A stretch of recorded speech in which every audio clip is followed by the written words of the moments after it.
Hello student, आज के session में हम सुपरपोजिशन थ्योरम के बारे में पढ़ेंगे। सुपरपोजिशन थ्योरम किसी भी सर्किट को सिंप्लीफाई करके सॉल्व करने का तरीका है। इसके बारे में आज के सेशन में देखते हैं। इस चैप्टर में हम नेटवर्क थ्योरम के बारे में पढ़ रहे हैं। नेटवर्क थ्योरम किसी भी सर्किट को सिंप्लीफाई करके उसको सॉल्व करने का तरीका होता है। इस चैप्टर में हम कुल 5 टाइप के थ्योरम्स देखेंगे: superposition theorem, Thevenin theorem, Norton theorem, maximum power theorem और मिनिमम थ्योरम्स। तो आज हम पढ़ेंगे सुपरपोजिशन थ्योरम। इस वीडियो में जो जो टॉपिक्स हम पढ़ने वाले हैं उसका लिस्ट ये है। ये टॉपिक्स वीडियो में जिस टाइम पर शुरू होते हैं उस टाइम को इस वीडियो के डिस्क्रिप्शन बॉक्स में दिया जा रहा है। प्रत्येक टॉपिक के सामने एक टाइम लिखा होगा जो ब्लू कलर का होगा। उसको जब आप टच करेंगे, क्लिक करेंगे, तो आप उस टॉपिक को फिर से देख पाएंगे।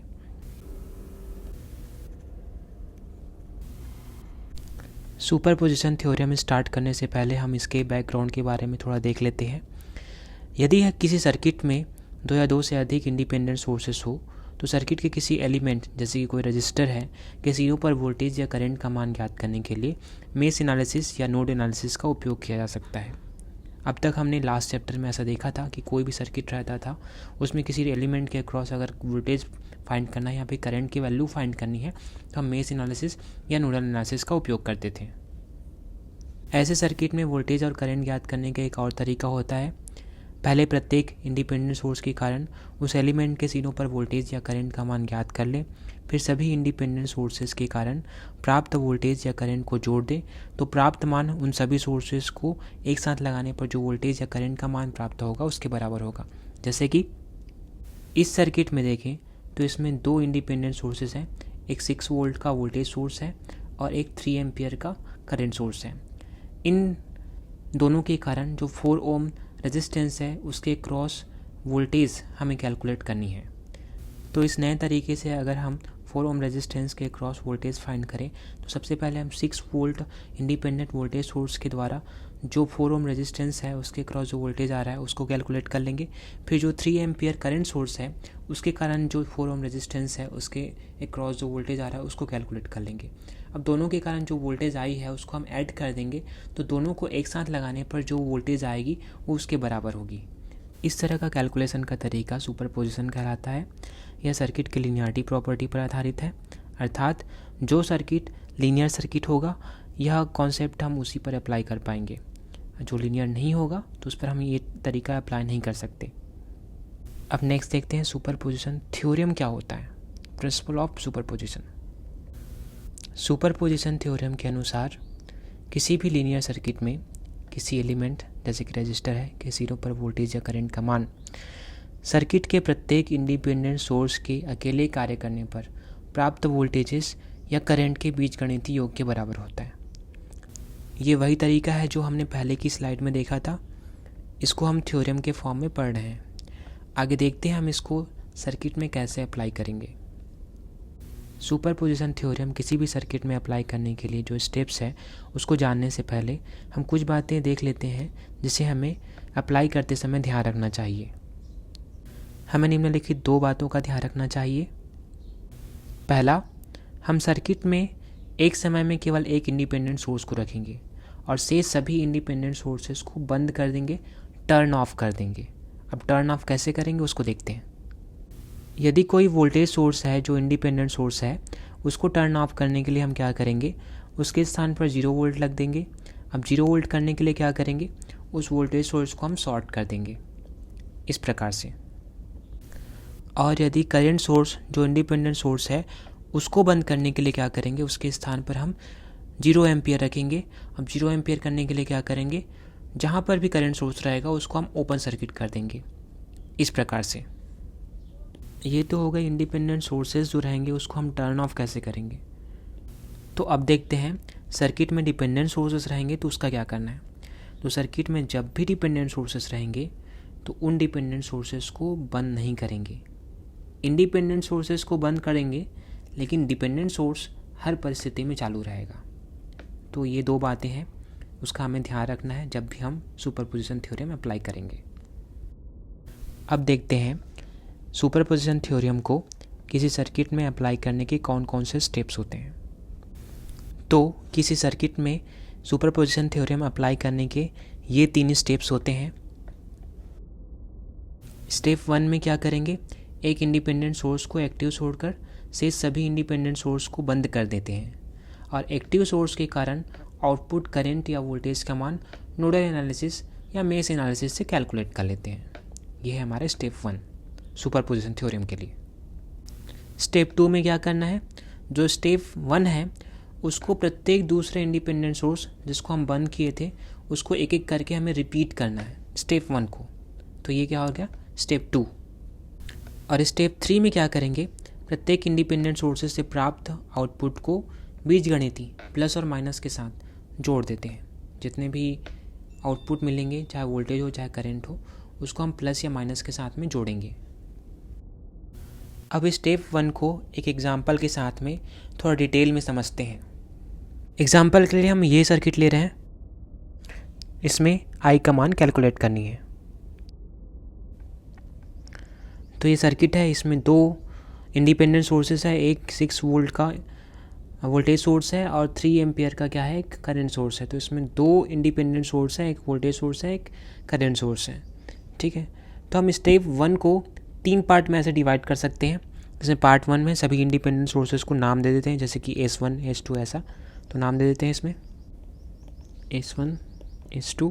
अब अगला पार्ट क्या है, अगले पार्ट में क्या करना है, इंडिपेंडेंट सोर्स S1 को एक्टिव छोड़कर शेष सभी इंडिपेंडेंट सोर्स को बंद कर देना है, टर्न ऑफ कर देना है, ताकि सर्किट को रीड्रॉ करना है। ठीक है, तो इसके अलावा और कौन सा सोर्स है, S2 है, इसको टर्न ऑफ करना है। ये क्या है, करंट सोर्स है, जिसको टर्न ऑफ करने के लिए क्या करेंगे, यहाँ पर ओपन सर्किट बनाएंगे और ओपन सर्किट करके हम सर्किट को रीड्रॉ करते हैं। इस तरीके से हम ओपन सर्किट कर देंगे और ओपन सर्किट कर दें तो ये वाला पाथ क्या हो गया, ओपन हो गया है। अब क्या करेंगे, रीड्रॉ करने के बाद जो सर्किट प्राप्त होगा, ये हमने रीड्रॉ करके जो सर्किट मिला है उसमें जिस एलिमेंट के सिरों पर वोल्टेज या करंट का मान ज्ञात करना है, यहाँ पर क्या करना है, करंट का मान ज्ञात करना है इसके क्रॉस, उसे नोडल एनालिसिस या मेश एनालिसिस से कैलकुलेट कर लेते हैं। तो ये एक ही सर्किट है, तो हम इसमें डायरेक्ट ओम्स लॉ भी लगा सकते हैं या फिर डायरेक्ट मेश एनालिसिस भी लगा सकते हैं। तो अप्लाई करते हैं। तो अभी के लिए हम क्या कर रहे हैं, S1 वोल्टेज सोर्स है, उसके कारण जो यहाँ पर करंट फ्लो होगी उसका मान ले रहे हैं I1, इसका मान हो जाएगा I1। अब कैलकुलेट करते हैं, तो I1 का मान क्या आएगा, 6 डिवाइडेड बाई 8 प्लस 4 1/2 एम्पियर। इसको आप अच्छे से भी लिख सकते हैं। तो इस प्रकार से S1 के कारण हमें करंट का मान प्राप्त हो गया है। अब नेक्स्ट देखते हैं स्टेप 2।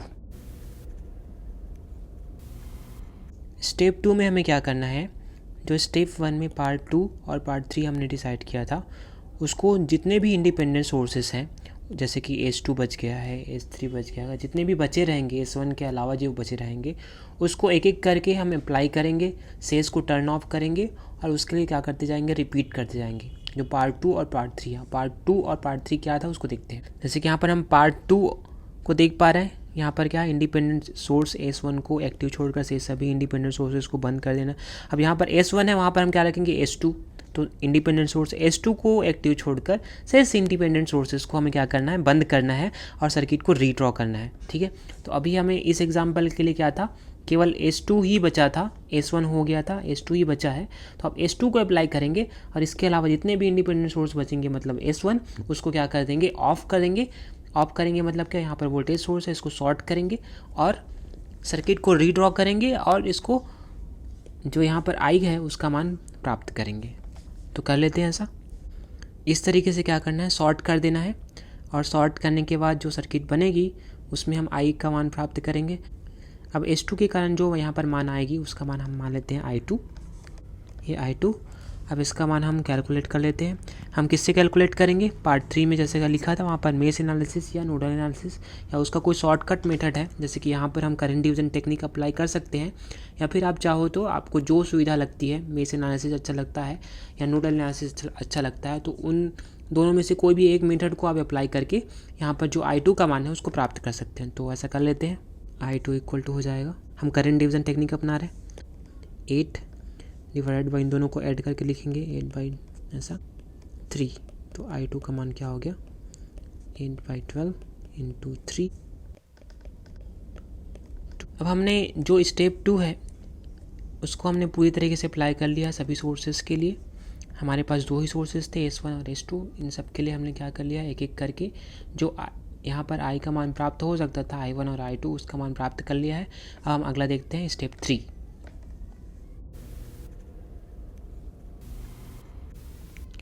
स्टेप 3 में क्या करेंगे, जो I1 और I2 का मान हमें प्राप्त हुआ है उसको बीजगणितीय रूप से जोड़ देंगे। तो हमें I1 का मान प्राप्त हुआ है 1/2 और I2 का मान प्राप्त हुआ है 2 एम्पियर। तो I जो फाइनल I है 4 ओम से जो करंट फ्लो हो रही है I की वैल्यू, उसकी वैल्यू हो जाएगी I1 प्लस I2 और I इक्वल टू हो जाएगा 1/2 प्लस 2 और I का मान हो गया इस प्रकार से 2.5 एम्पियर।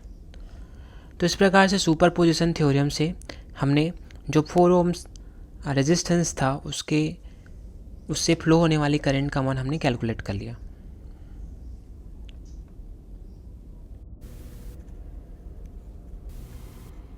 तो आज के सेशन में हमने सुपरपोजिशन थ्योरम क्या होता है उसको देखा, प्रिंसिपल ऑफ सुपरपोजिशन, और सुपरपोजिशन थ्योरम को किसी सर्किट में कैसे अप्लाई करते हैं, उसके कौन कौन से स्टेप्स होते हैं उसको देखा।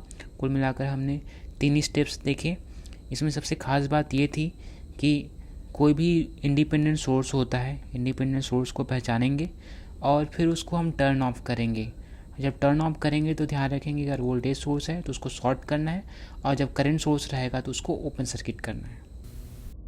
एक बात का और ध्यान रखेंगे कि हमने यहाँ पर I1 और I2 के कैलकुलेशन के लिए जो मेथड यूज़ किया है, उसके अलावा भी आपको जो भी मेथड अच्छा लगता है उसके कैलकुलेशन के लिए, इससे पहले वाले चैप्टर में बहुत सारे मेथड बताए गए जिसमें नोडल एनालिसिस और मेश एनालिसिस भी था, तो इनका उपयोग करके भी आप I1 और I2 का मान कैलकुलेट कर सकते हैं। तो आज के सेशन में इतना ही, धन्यवाद।